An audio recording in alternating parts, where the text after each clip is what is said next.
নেপাল বারে বারে বলছে আমাদেরকে নিয়ে যাও, আমরা এক পায়ে খাড়া নেবার জন্য। মাঝখানে ওইটুকু পথ অতিক্রম করার সুযোগ আমাদের এখন দেওয়া হচ্ছে না।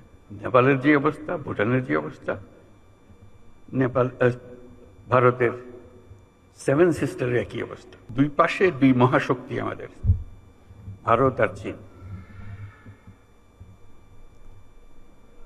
তারা দ্রুত গতিতে এগিয়ে যাবে। আমরা যেহেতু মাঝখানে আছি, আমাদেরকে ফেলে যেতে পারবে না। তাদের বাতাসে আমরা উঠতে থাকব।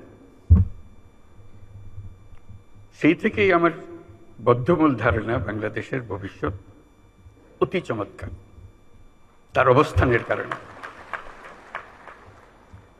তখন দুই জায়ান্টের কথা বলেছিলাম, দুই মহাশক্তি। এখন আর দুই মহাশক্তির কথা বলি একই সঙ্গে, চার মহাশক্তি।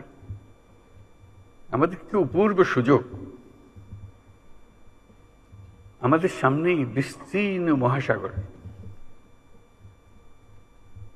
আমাদের উপকূল ভূমি, সাগরের সঙ্গে আমাদের লাগোয়া উপকূল। এই একটা মস্ত বড় সুযোগ। পৃথিবীর দরজা আমাদের সামনে খোলা। আমরা দিন ব্যবহার করতে জানিনি। এখন যে মুহূর্তে এটার ব্যবহার শুরু করব, আমাদের অর্থনীতিকে লোহার দড়ি দিয়ে বেঁধে রাখলে ওর বেঁধে রাখতে পারবে না।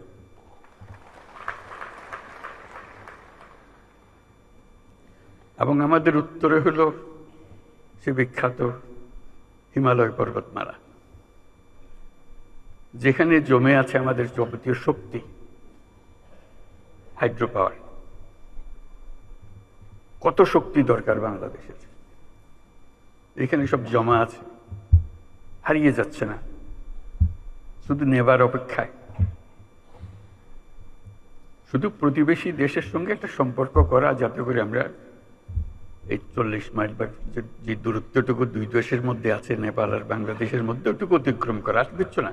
ওরা এক পায়ে খাড়া, নেপাল বারে বারে বলছে আমাদেরকে নিয়ে যাও, আমরা এক পায়ে খাড়া নেবার জন্য। মাঝখানে ওইটুকু পথ অতিক্রম করার সুযোগ আমাদের এখন দেওয়া হচ্ছে না।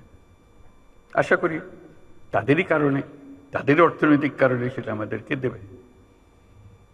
এটা সবার মঙ্গলের জন্য, কারো একজনের উপকার একজনের অপকার এরকম কিছু না।